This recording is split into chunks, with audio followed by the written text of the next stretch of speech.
My husband betrayed me, insulted my womanhood, and my best friends backed him up. Rachel, a 31-year-old woman from Portland, Oregon, believed she had a stable and ordinary marriage with her husband, Brian. They had been married for 6 years, shared a quiet life, and made plans for children and a future together. But beneath that calm surface, things had already begun to fall apart. Brian started coming home late, dressing differently, wearing a new cologne, and guarding his phone like it held secrets. Rachel tried to convince herself it was only stress, but her instincts told her otherwise. Then one afternoon, a message appeared on their shared iPad from someone saved as M, saying, "She still does not suspect anything." In that moment, Rachel's worst fear became real. That night, Brian confessed that he had been having an affair for 6 months with his supervisor, Melissa. What hurt Rachel even more than the betrayal was his cruelty. Instead of apologizing, he told her he needed a real woman, not an insecure housewife with no ambition. He claimed Melissa challenged and inspired him, while Rachel only lived around him. The words shattered her. Rachel left that night and stayed with her sister Lisa, believing the affair itself was the worst pain she would face. She was wrong. The next betrayal came from her two closest friends, Lauren and Nicole. When Rachel told them about Brian's affair, they admitted they had known for months. Rather than supporting her, they defended Brian, saying he had seemed unhappy and that Melissa was more sophisticated and ambitious. They described Rachel as too traditional and homely,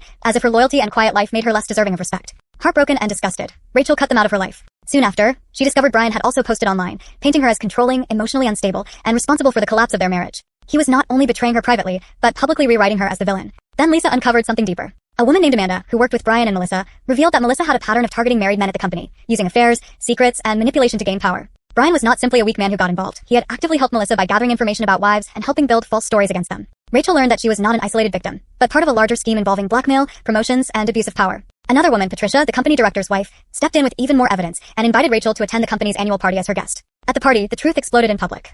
Amanda and Patricia presented documented evidence of manipulation, blackmail, corruption, and cover-ups involving Melissa, Brian, and even senior leadership. Law enforcement entered, arrests were made, and the company eventually collapsed under lawsuits and criminal investigations. Brian, once arrogant and cruel, was left frightened and ruined. Melissa and others involved faced prison and legal consequences. Rachel, however, emerged stronger. She refused Brian's later attempts to contact her, cut off the friends who failed her, and rebuilt her life on her own terms. With Patricia and Amanda, she later started a consulting business helping women recognize manipulation, document abuse, and protect themselves. In the end, Rachel learned that the greatest victory was not revenge. It was refusing to remain broken by those who tried to destroy her.